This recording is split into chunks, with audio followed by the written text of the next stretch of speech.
And now, it's time for another Dice Tower review with Tom Vasel. Upper Deck showed up on the scene a few years ago with board games and card games. They've always been known for making cards, but they made some superhero card games, but the one that really got a lot of buzz was Marvel Legendary. And as you can see, it's a game that I like quite a bit. Have it on my shelf. I think it's a fantastic game. I got two boxes right here, both full Marvel Legendary and their sequel Marvel Legendary Villains. So last year they teased us something green is coming, and then they announced it last Gen Con, which was Legendary Encounters, which is essentially Alien, or Aliens, Aliens 3, whatever all the different ones are called. So the Alien movie as Legendary, and we wondered, is this the same game with a Aliens theme over? And so they said, well, kind of, but there's some differences to it. Well, that is certainly the case, folks. I played them both. Now, I will say, for purposes, I'm reviewing this as a game.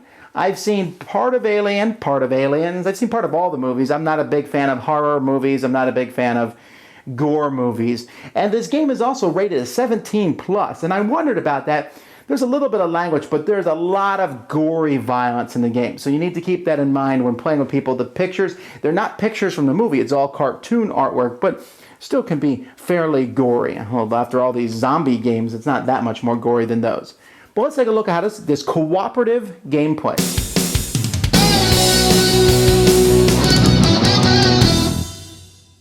Okay, first of all, I'm not going to explain every single detail of this game because there is a lot going on, but I can give you a general sense of how the game is going to work. Essentially, you're going to set up kind of a random game. You're going to pick three objectives. Here we have the Lost Colony. They mostly come at night, and who's laying the eggs. Objective 1, 2, and 3, that way they progress in order. Now, for this example set up here, the book gives some proposed ones. These are the three objectives from the movie Aliens.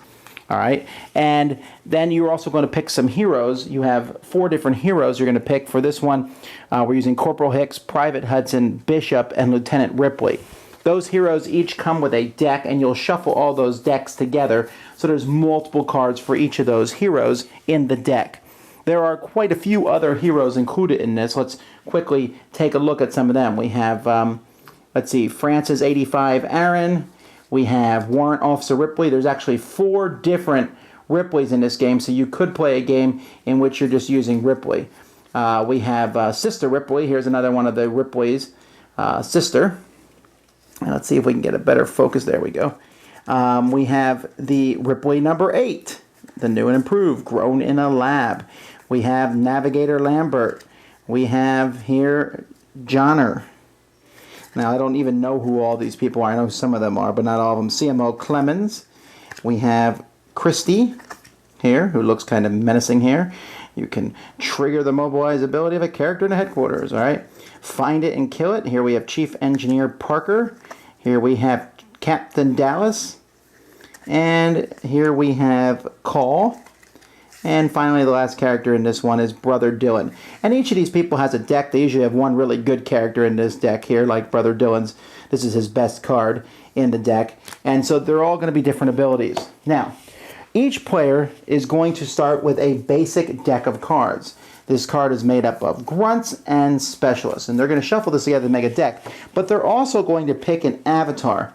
You can be a scout, a priest, a commander, an executive, a synthetic, a technician, a researcher, a gunner, medic, or mercenary. Depending on which of these you take. Let's say I take the executive. You start the game with welcome aboard in your deck. So I go through these special cards here, and I'm looking for the welcome aboard card. Here it is. And so I'm going to have this plus those starter cards, and that will be my deck.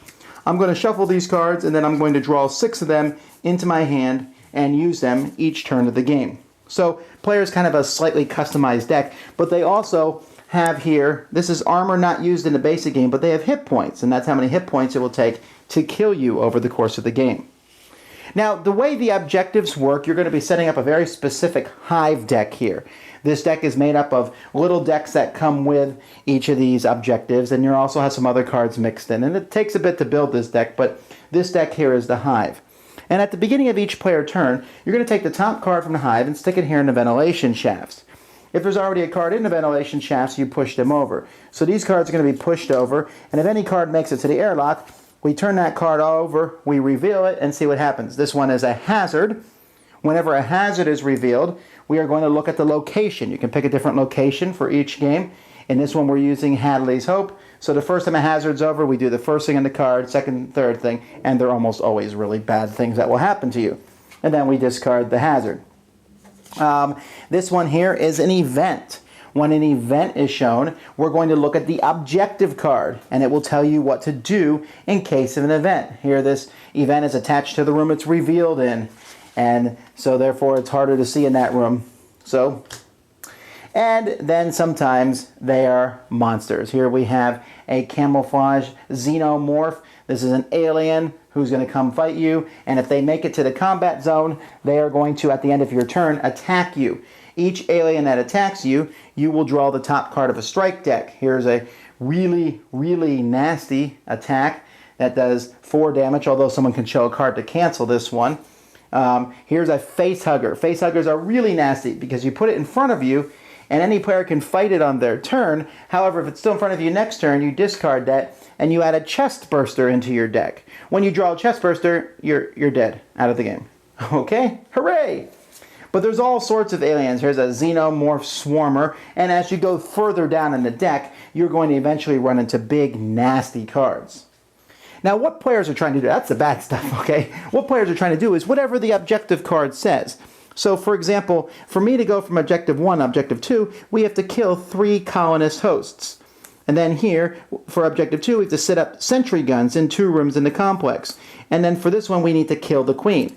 Well, where are these colonist hosts? Where are these sentry guns? And where is this queen? Well, they're all part of this hive deck. Not every card in the hive deck is bad.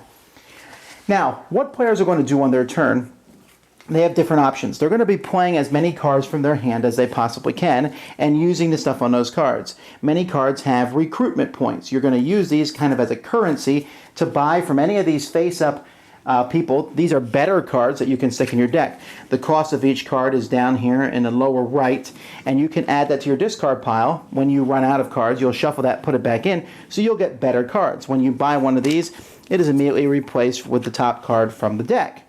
You also can buy these Sergeant cards. They're like a permanent card that's always there that costs 3. And you'll see they have a recruitment 2 and a coordinate, which essentially lets you play that card on someone else's turn for them. So I can give someone else 2 recruitment points on their turn. So players are going to play cards for recruitment points, but they're also going to play cards for attack. For example, here's knife games. All right. Oh!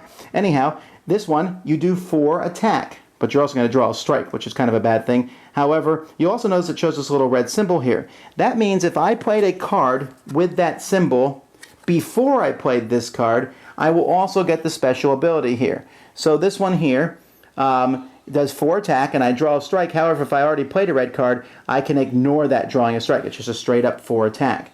And so you can set up combos with the different cards that you play. Now, attack is used for 2 things. If there's a revealed alien, you can attack that alien. So, for example, if this xenomorph swarmer is up there, and that's bad when he shows up, because when you reveal him, you also have to add a hive card to the complex. You add another card. Not a good thing. But he takes 2 to kill, so when you kill him, he's dead. And when he's here, you want to kill him because at the end of every player's turn, he's attacking them. You can also use attack to scan cards. You'll notice that in each of the buildings, each of the rooms up here, they have a scan number on them.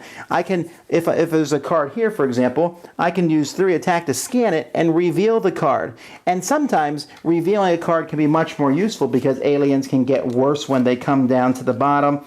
Sometimes, like I said, there are cards that aren't so bad that you can reveal and find up there. Sometimes you want to find, like, for example, here in Scenario 1, you want to find these colonist hosts so that you can kill them as quickly as possible. Or find the sentry guns in Scenario 2 and set them up as quickly as you can. So you want to reveal these cards and get rid of them. You can't attack them until you reveal them also, or until they hit the combat zone, in which case they become extremely dangerous. Now that's the base game. You will win if you complete the 3rd objective. You will lose if all the players die. All right? However, there's other ways that you can play this game. You can play where when someone gets a chest burster, instead of dying, they now become an alien and they have a deck of cards and they're playing for the alien team. Well, that's fantastic. You can also play where everybody has an agenda, and there's a possibility of a bad agenda here. This guy is trying to make the players lose and everyone else trying to win. And you'll put different cards in a hive deck that when they come up, you can make people reveal their agenda. Once they reveal their agenda, they can then stick it in their deck and start using it, which for the good guys is great. If the guy's a bad guy, that's terrible. And it's possible to have someone with an evil agenda and to have an alien player, which can be really a pain in the neck. So there's lots of different variants, but that's essentially how you play. I'm not showing you more cards deliberately because a lot of this game is kind of exploration. You know, how do you beat these objectives? Well, you flip cards over and see it. It gives you that same sort of dread that the movies did. The game also can be mixed with Marvel Legendary, although it doesn't mix perfectly. There's lots of abilities on these cards that don't make any sense in the Marvel Legendary game. I think it would be easier to put a Marvel Legendary character into this game, like maybe Wolverine is going up against the aliens. I don't see many people doing that, but it is a possibility. This game is hard! Stinking hard! Yeah, the kid's like, well, if you'd like to make it harder, what? I feel like getting a black magic marker and crossing it off because it's hard. Now, is it winnable? Oh, yes. Yes. But it's really difficult. And it's really interesting to see that all the different things you can do. They have a pre-built scenario for each of the 4 Alien movies, and then you can mix them up. So you can have different objectives, and you can have different heroes involved and different locations. And so the mix is pretty high up in there, and even more so if you want to add in some superheroes. That is probably the biggest detractor of the game, is that it is a lot of setup. The different objective cards are written in really small text on the bottom of the card. You can barely see it. It says the Lost Colony 1. So I need to put all those in the Lost Colony objective. And you want to have it all sorted out in here. But even with it all sorted out, when you first get this game, it takes a while to sort everything out. When you sort it out, you want to make sure you don't mix it up again, because it's going to take a while to sort out. When you have it all sorted out, it takes a while to set the game up. Once the game is set up, it's really interesting. It's hard. And I think I'm saying hard as a sounding a negative thing. That's not necessarily negative, but it depends what you're looking for.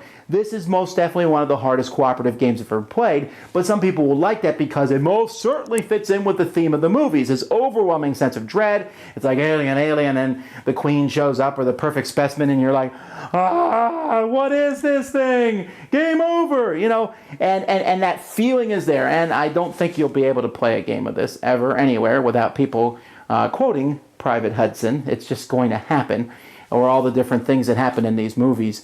But there's that back and forth. Now, there's lots of special abilities. I mentioned one of them is Coordinate, which lets you play a card in someone else's turn, and that promotes a lot of teamwork. There's other things in here, Vigilant, which lets you play a card and it stays out in front of you for a while until you need to play it. There's lots of different symbols that match back and forth.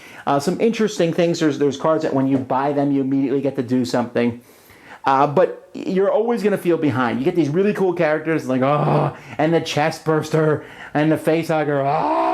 Those things are so crazy.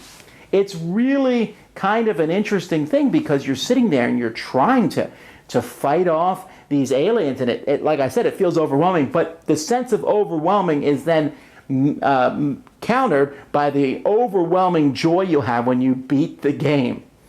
Now, I've played this game several times. I have not yet played it with the traitor, the good agenda, bad agendas, because I just can't fathom that. I can't fathom how the game could get any harder. I mean, we barely beat it one time, and barely, and the other times we lost horribly, and I just can't see that playing the traitor is going to add in anything in that regard. But hey, it's there. That possibility is there. The avatar's there, and I have actually restarted the game because someone just died almost instantly one time, and that's not really fun for them. You can say, well, they can be an alien. Well, then everyone else is going to die. So it's interesting. It's cool. I have no desire to mix it with Marvel. I thought I would. I'd be like, I got some more characters from Marvel. But it just doesn't seem like they would work together. Like I said, I can see the character Wolverine coming into this game. Other than that, it just seems weird. Can you imagine Spider-Man fighting aliens? Maybe you can, but I just have a hard time. Or Ripley showing up in the Marvel Universe, that also seems kind of weird. But they are the same mechanisms, and if you've played Marvel Legendary, you will have a good idea of how this one works, but not completely. Because in the gameplay, this one is very different. In Marvel, you gear up, you're getting ready, let's fight the villains, fight them. Here you're like, oh, we gotta fight aliens, but we need to stop them first, and oh, they're coming, and we gotta scan, and you work together as a team. It's a much more cooperative game, till you throw in the agendas. Much more cooperative game, much more difficult game, but I will say one very positive thing about this game. When you open this box, the theme just comes out, and this is Aliens in a board game. They've made Aliens board games and card games before, but none have felt as dire and dark and overwhelming as this one. I prefer Marvel. I prefer the lighter, comic-y, good guy versus bad guy fun that game provides. This game is a superb game, but for me, the theme is a little dark and overwhelming, and it's like, ugh. And I already have some cooperative games that do that same thing, like Ghost Stories and such, and I like them, but I still like it to, this one's very involved, but it is an excellently designed game. It is not just a reskinning of the Marvel Legendary. It is done really well. If you like the movie Aliens at all, and you're interested in a cooperative game, this is a must-buy.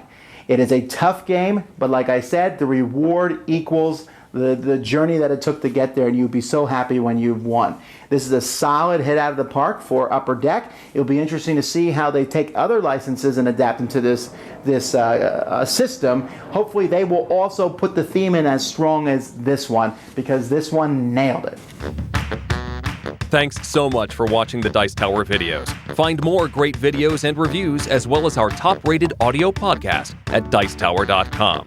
You can also find other great shows at Dicetowernetwork.com. I'm Eric Summerer, and you've been watching The Dice Tower. The Dice Tower is sponsored by Cool Stuff Inc., where you can find great games for great prices. Cool stuff in stock. Check them out at CoolStuffInc.com. Shut the door!